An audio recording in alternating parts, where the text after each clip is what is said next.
nouveau, bienvenue sur Annecy Sport, nouvelles hebdomadaires pour encore plus d'infos. La saison de sport nautique ne s'arrête jamais, alors voilà les titres. Le Magnificent Seven de la Volvo Ocean Race repose maintenant à Cape Town. Un récapitulatif complet des arrivées de la Ligue 1. Et en plus, Sébastien Destremo, correspondance principale, un brin de causette avec Michael Rydberg, vainqueur de la régate virtuelle VOR. Et vous emmène ensuite en Guadeloupe pour l'arrivée de la Route du Rhum et une autre grande victoire pour le légendaire Loïc Perron.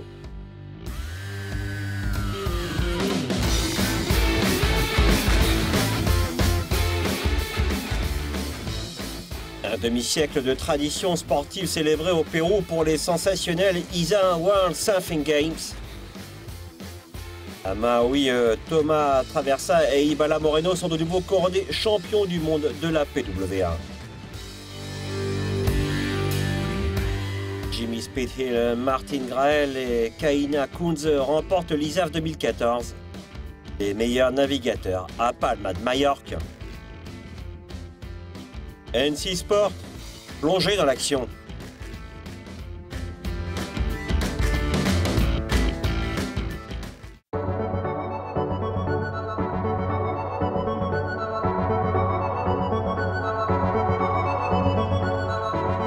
Maintenant, les mises à jour de la dernière Volvo Ocean Race. La Leg 1 est arrivée à sa conclusion vendredi dernier avec l'arrivée des 7 équipes après avoir navigué pendant plus de 6500 milles nautiques, en sillonnant l'Atlantique du Nord et Sud de Alicante en Espagne à Cape Town en Afrique du Sud.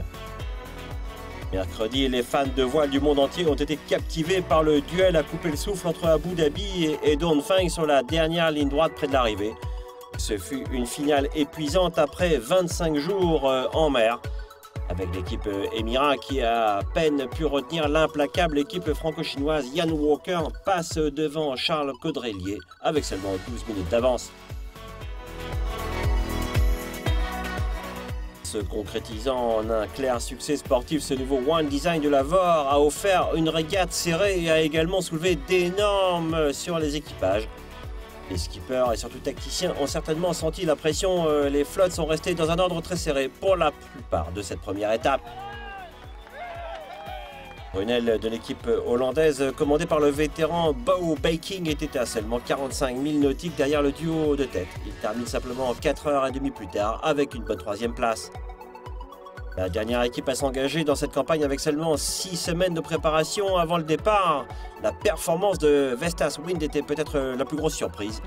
Dirigée par le vétéran skipper Chris Nicholson, deuxième avec Camper à la dernière VOR.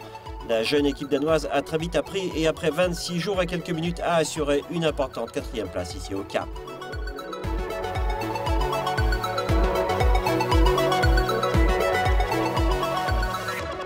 Turco-américains sur l'Alvi Medica se sont confortablement installés sur une respectable 5e place, franchissant la ligne d'arrivée en 26 jours et 13 heures.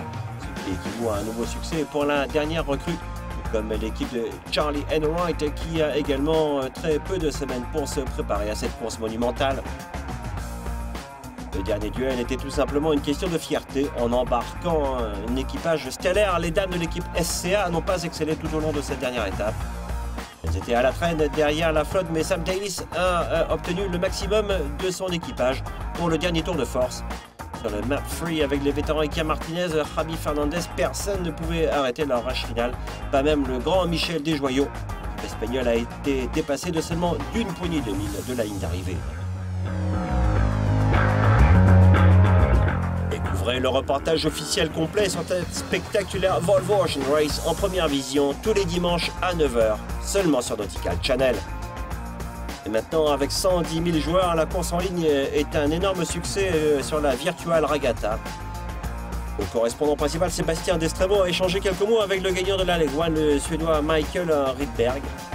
Sébastien a fait un compte rendu de l'étonnante victoire de Loïc Perron dans la Route du Rhum.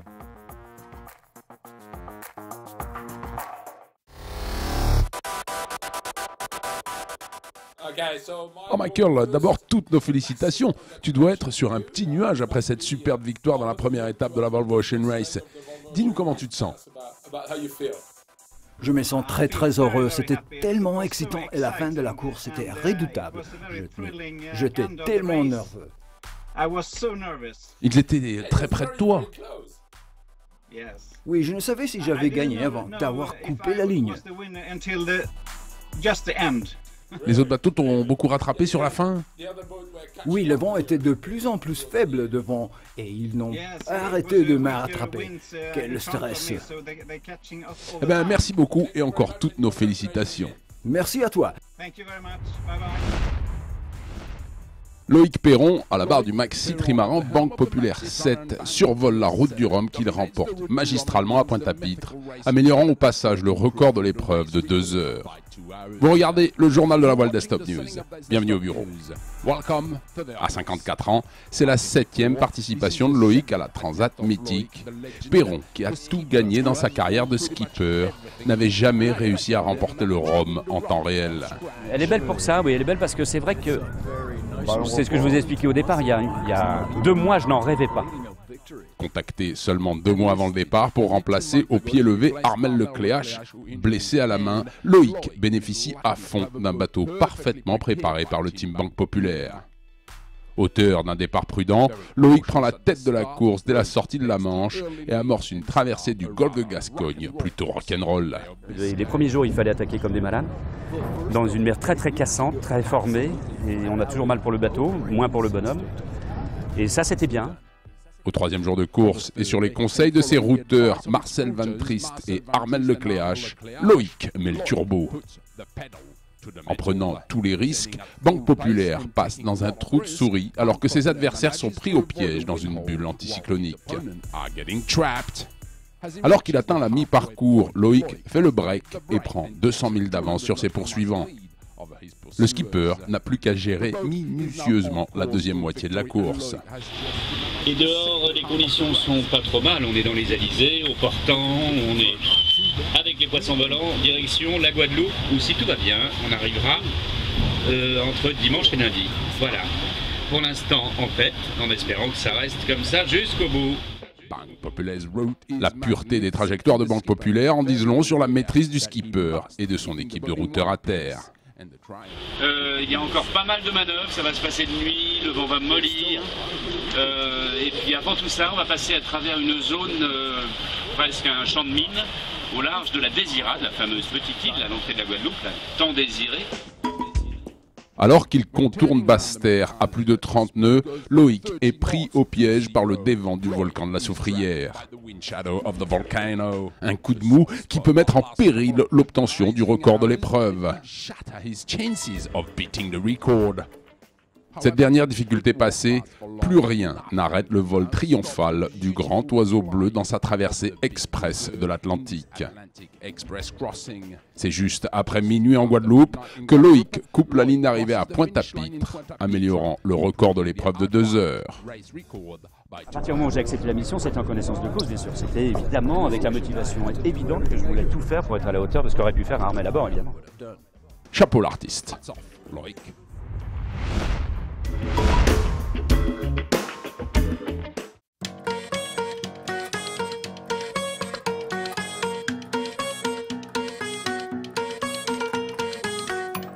L'équipe d'accueil du Pérou a défait l'équipe d'Australie sur les puissantes houles de l'océan Pacifique de Punta Rocas, seulement de 62 points sur le week-end. Afin de gagner des Jeux pour le 50e anniversaire de l'association Surfing International devant des milliers de fans qui les acclamaient. 22 équipes nationales se sont réunies en cette occasion très spéciale pour célébrer un demi-siècle de travail ISA dédié à la promotion et au développement du surf dans le monde entier.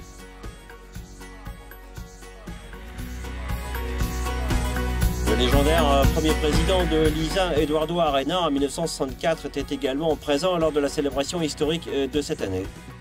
Aujourd'hui dirigé par la vision créative et la ténacité du président ISA, Fernando Aguirre, nouvellement réélu, chaque année l'ISA continue de fournir un calendrier de classe mondiale très dense avec des manifestations contenant un unique message multiculturel. Une vague de 2 à 3 mètres pour un spectaculaire dernier jour, ainsi Annalique Gomez a conquis une finale femme très serrée avec un 12,86 et assure l'or pour l'équipe du Pérou. L'équatorienne Dominique Barona n'était pas loin derrière et décroche l'argent avec un 12,53, tout comme pour l'Australienne Philippa Anderson qui décroche le bronze avec un 12,50. Les Australiens étaient plutôt arrêtés dans leur élan par Leandro Ozuna en décrochant l'or pour l'Argentine grâce à un énorme 1,90. Puis un autre 9,63. Anthony Fillingham a remporté l'argent avec un 13,57 pour le Costa Rica, tandis que l'Australien Shane Holmes clôture avec un 12,84 pour la médaille de bronze. Dans les résultats définitifs, l'équipe du Pérou scelle ses performances, une médaille d'or suivie de l'Australie avec l'argent, l'Argentine en bronze.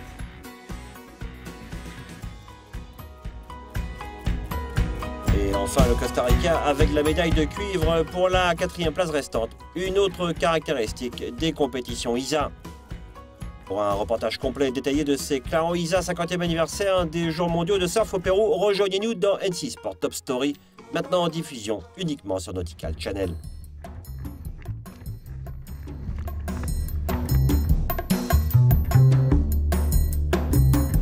À Okipa Beach, encore une fois, des vagues gigantesques et des conditions parfaites ont accueilli la semaine dernière la Coupe du Monde de la PWA Wave Aloha Classic à Maui, la dernière épreuve de la saison 2014 pour la discipline Wave. Le titre chez les femmes de nouveau était disputé entre les jumelles espagnoles Moreno et cette fois Ibala a eu une avancée sur la finale, tandis que Daida a été évincée dans les manches à double élimination et loupe la première place. Les deux sœurs sont de véritables championnes de plein droit. Ensemble, elles ont dominé la planche à voile professionnelle FAB depuis 1999, avec 24 titres mondiaux.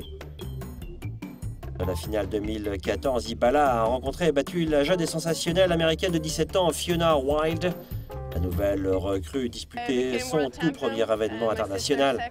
Je suis devenue championne du monde et ma sœur est seconde, alors je suis vraiment contente de ce résultat pour toutes les deux. Ça a été une année vraiment pleine et j'en suis très heureuse. La compétition Wave côté homme à Hawaï était clairement une question très serrée avec 4 athlètes à la hauteur du titre 2014. Le français Thomas Traversa, l'Espagnol Victor Fernandez, Ricardo Campello du Brésil et le Vénézuélien Marcilio Brown, également du Brésil.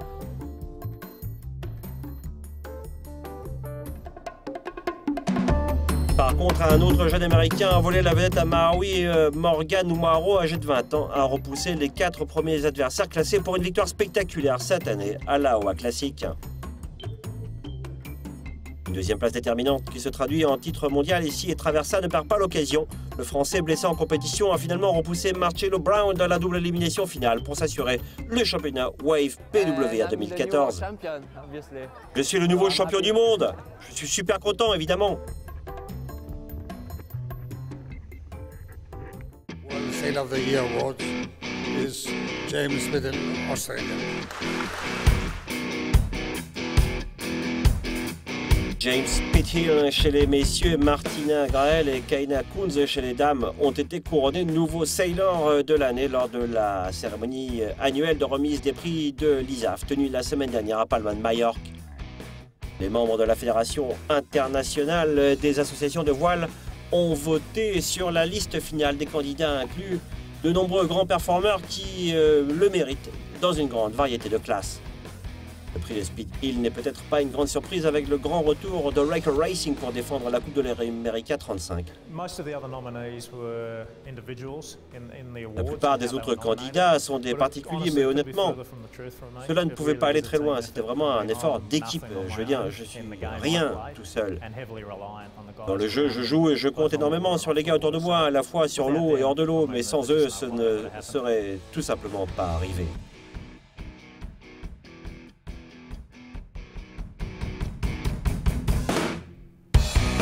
Chez les dames, c'était en effet beaucoup plus serré. La super équipe du Brésil sur la nouvelle classe 49e FX, Graal et Kunze ont dû se disputer ce prix 2014 contre 2 autres championnes de classe mondiale. Ainsi, la Française Charline Picon-Française a été nominée pour ses RSX, tandis que la vétérane Steph Pont du Royaume-Uni a été sélectionnée pour le titre mondial PKRA de slalom. J'arrive toujours pas à croire qu'on a gagné, c'est vraiment une belle reconnaissance pour notre année entière. On est vraiment contente et je pense que ça nous donne juste plus de force d'aller de l'avant et de faire ce qu'on aime faire. Ça, c'est la voile. Oh, je sais pas quoi dire. J'étais très tendue et quand j'y suis arrivée, ça signifie vraiment beaucoup pour nous. Et on est très honorés. Ne manquez pas le reportage complet dans les coulisses de la ISAF Rolex Sailor de cette année avec la cérémonie de récompense à Palma de Majorque. Alors préparez-vous à la NC Sport Buzz Sport en première vision ce samedi à 17h.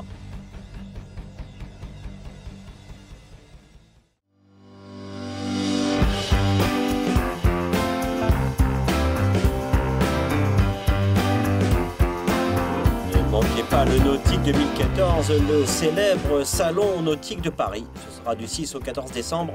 Soyez là avec Nautical Channel, amateur de la navigation. Restez à l'écoute pour une couverture spéciale avec les dernières versions, à la fois voile et moteur, les nouveautés et les dernières tendances.